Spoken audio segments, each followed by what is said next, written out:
नमस्कार, आप सभी को मेरा नाम अशोक वी यादव एडवोकेट और मैं आप सभी के लिए लीगल एडवाइस और वीडियोस अपलोड करता हूं जो कि आप सब लोग उसको लाइक करते हैं, पसंद करते हैं, शेयर करते हैं और सब्सक्राइब भी करते हैं। और अब तक नहीं किया है तुरंत नीचे लाल रंग का बटन प्रेस करिएगा, दूसरे लोगों तक भी इस जानकारी को जरूर शेयर करिएगा।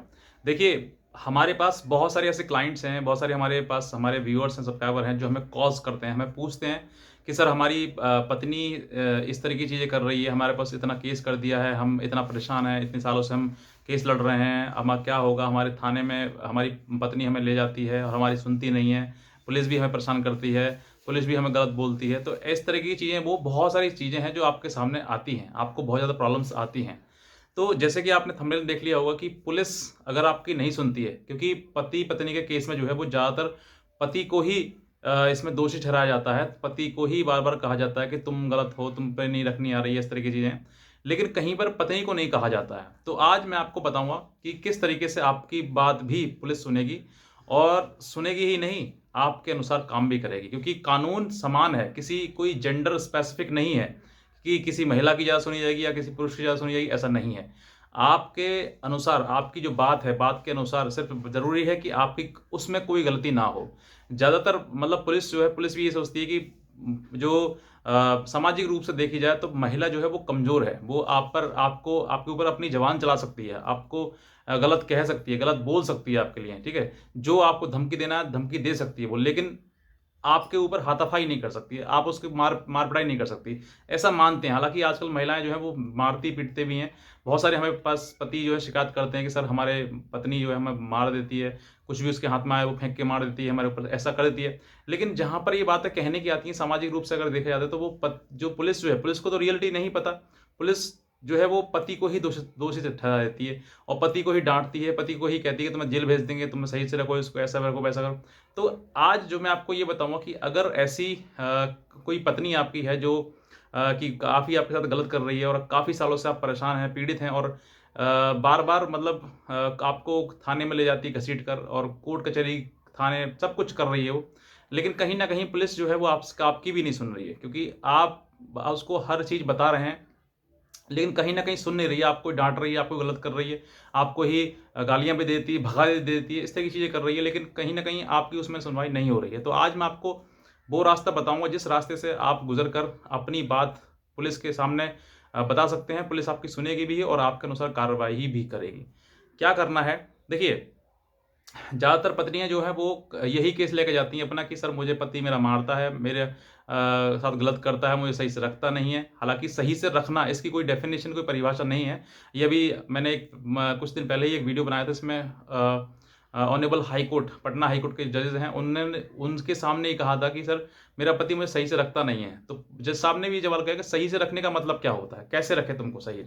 तो सही रखने की कोई परिभाषा नहीं है। हालाँकि सही सही का मतलब कि पत्नी के अनुसार अगर हर चीज़ें हों तो सही, और पति के अनुसार कोई चीज़ हो तो वो गलत। तो ऐसे जो चीज़ें हैं वो जहाँ पर पत्नी अपनी मनमानी करना चाहती है, वही पत्नी जो है वो अपने पति और पति के परिवार पूरे, मतलब अपने ससुराल पूरे पक्ष को थाने में घसीट के लेकर जाती है और वहाँ पर एक एफआईआर मतलब कंप्लेंट लिखवाती है और कहती है कि मुझे ऐसे मारा, पीटा, दहेज के लिए घर से बाहर निकाल दिया। ऐसी पूरी जो है वो कहानी जो बनाकर वो थाने में पेश की जाती है।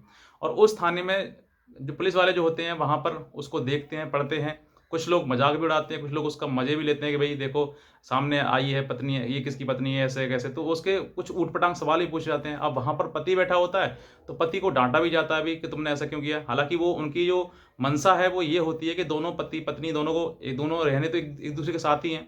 तो एक क्यों ना इन दोनों को डाँट कर एक-दूसरे के साथ रखा जाए। लेकिन कहीं ऐसी चीज़ें आ जाती हैं कि साथ में रहना संभव नहीं होता है। पति को भी नहीं रहना होता है, पत्नी को भी नहीं रहना होता है। तो वो पत्नी जो वो सिर्फ़ और सिर्फ़ पति के ऊपर झूठे एलिगेशन लगाकर उसके ऊपर केस रजिस्टर करा के वो अपने सीधे मायके चली जाती है। तो ऐसे केस में जहाँ पर मान लीजिए पत्नी है आपके ऊपर एफआईआर लिखवा रही है, लिखवा दी है, या फिर अब बात जो आती है वो किसी प्रकार से कॉम्प्रोमाइज़ की बात आ रही है, तो पुलिस आपकी नहीं सुन पा रही है। तो ऐसे में आप एक बात ज़रूर बोलें, जब पुलिस के सामने आपकी पत्नी जाती है तो कंप्लेंट वो रिटन कंप्लेंट देती है। तो लिखित में अगर वो कंप्लेंट देती है और उसमें वो सारे एलिगेशन आपके ऊपर लगाती है कि मुझे मुझे मारते हैं, पीटते हैं, दहेज माँगते हैं, नहीं देते हैं तो मुझे गलत करते हैं मेरे साथ में, मुझे छोड़ने की बात कहते हैं। ऐसे कई चीज़ें एलिगेशन लगाते हैं। तो जैसे ही आपकी पत्नी ने एलिगेशन लगाकर लिखकर एप्लीकेशन दी है, उसी के आधार पर जो आपकी बात सच है, जो आपके साथ वो पत्नी करती है। आप ओरल ना कहें कि जी ये तो हमारे साथ में गलत करती है, हम इसको सही से रख रहे हैं फिर भी ये रखती है, झूठ बोल रही है, ऐसा नहीं। आप लिखित में एक, जैसे उसने महिला ने, आपकी पत्नी ने कंप्लेंट दी है रिटन में, वैसे ही आप भी एक रिटन एप्लीकेशन बनवाएँ और बनवाने के साथ में जो भी उसने एलिगेशन लगाया उनको झूठा करार करें और दूसरे अपनी बात कहें कि जी हमारी ये बात है और इस तरह की चीज़ें जो हैं। और ज़्यादातर मैक्सिमम पति के नाम से ना देकर एप्लीकेशन उस समय पर दें तो अपनी मम्मी के नाम से, मतलब सास, बहू की सास जो होती है, अपनी मतलब पति की माँ होती है, उसके नाम से आप दें, ताकि क्योंकि महिला है तो महिला पत्नी है तो महिला माँ भी है, तो वो उसकी बात सुनी जाएगी कि मेरे साथ में वो जैसे तरीके से करती है, जिस तरीके से घर में व्यवहार करती है, मेरे बेटे के साथ गलत करती है, मेरे बेटे को मारती पीटती है, या फिर घर में बर्तन तोड़ा-ताड़ी करती है, गलत करती है, गाली देती है, ऐसे जो भी मतलब आपके बीच में घटना है, वो अपनी माँ के द्वारा जो है वो एक एप्लीकेशन दिलवाएँ। और उस एप्लीकेशन के आधार पर जब उस बहू की सुनी जाएगी, मतलब पत्नी की सुनी जाएगी, तो फिर माँ की भी सुनी जाएगी, दोनों की बात सुनी जाएगी। और फिर भी अगर मान लीजिए वहाँ पर किसी प्रकार से माँ के साथ में भी मान लीजिए वो डाँट फटकार करते हैं, तो आप उनको एक बात ये ज़रूर बोल दें कि आप गलत कर रहे हैं और इस गलत का परिणाम हो सकता है कि आपको भुगतना पड़े, क्योंकि आप गलत कर रहे हैं और न्याय की बात आप नहीं कर रहे हैं। तो वहाँ पर आप ये बात बोलेंगे तो आप, हो सकता है उनको समझ में आ जाए कि वाक़ई कि ये व्यक्ति जो मेरे खिलाफ भी जा सकता है। और उनको ये भी बता दें कि अगर आप मेरी सही कंप्लेंट, मतलब सच पर कंप्लेंट पे आप मतलब संज्ञान नहीं लेंगे तो मैं आपकी शिकायत ऊपर सीईओ या एसएसपी या कप्तान से मैं आपकी करूँगा। और अगर आप सही करते हैं तो कोई दिक्कत है ही नहीं। तो इस तरीके से अगर आप उसके सामने बोल देंगे तो वो सतर्क हो जाएगा। वो कहेगा कि अगर मैंने इसकी शिकायत पर भी अगर किसी प्रकार से मतलब इसकी नहीं सुनी और मैंने पत्नी की ही सुन ली, तो फिर मेरे खिलाफ भी कार्रवाई हो सकती है। क्योंकि ऐसा नहीं है कि वो पुलिस वाला है, दरोगा है या कोतवाल है, कोई भी है। वो ये सोचे कि मैं मेरे ऊपर कोई भी एलिगेशन नहीं लगा सकता, मेरे खिलाफ कुछ भी नहीं हो सकता, ऐसा नहीं है। कानून एक ऐसी चीज़ है कि जिसने बनाई ना वो भी जिस सलाखों के पीछे जा सकता है। तो ऐसा नहीं है कि आप के खिलाफ अगर कोई गलत हो रहा है, आपके ऊपर झूठा मुकदमा लिखा जा रहा है या आपके ऊपर कुछ गलत एलिगेशन लगाकर उसको बढ़ा चढ़ाकर लिखा जा रहा है, तो आप उसकी शिकायत ऊपर भी करें। मतलब कि सीईओ या एसपी या आपके वहाँ पर जो डीसीपी या डीआईजी वगैरह कोई बैठता हो, तो वहाँ पर आप भी उसमें कर सकते हैं, ताकि आप अपनी जो प्रॉब्लम है, जो आपके साथ में हुआ है, वो आप बता सकें। क्योंकि अगर थाने में नहीं सुनी गई है, तो जो लिख रहा है आपकी जो यहाँ पे हो सकता है कोतवाल हो, एसएचओ हो या फिर जो कोई इंस्पेक्टर हो, कोई दरोगा हो, तो उसको ही बता दें कि अगर आप मेरी भी बात नहीं सुनेंगे, मेरे खिलाफ अगर गलत करेंगे, तो मैं आपकी शिकायत ऊपर करूँगा। और ये कहें ना करें भी, अगर आपके खिलाफ कोई एफआईआर, कोई प्राथमिकता अगर आपके पास ऊपर दर्ज होती है, तो आप उसकी शिकायत करें भी। वहीं पर रिटर्न एप्लीकेशन दें, जिससे पर आपकी एफआईआर दर्ज हो रही है आपके खिलाफ, या फिर आप नहीं है, एब्सेंट में हो रहा, एब्सेंस में आपके हो रहा है, तो आप उसमें इन्वेस्टिगेशन में आप बोलें कि सर आप इसमें सही जाँच कीजिए, और अगर आप सही जाँच में हम सही पाए जाते हैं, तभी हमारे खिलाफ चार्जशीट लगाइएगा, वरना इसमें एफआईआर लगाकर इसको बंद कीजिए, क्योंकि ये झूठा मुकदमा है। और फिर भी अगर आपके पास क्योंकि ऐसी बहुत शिकायत मेरे पास आती है कि सर हमारे साथ मिसबिहेव किया जाता है, को थाने में मिसबिहेव किया जाता है, को पुलिस जो हमें गलत तरीके से हमारे साथ पेश आती है,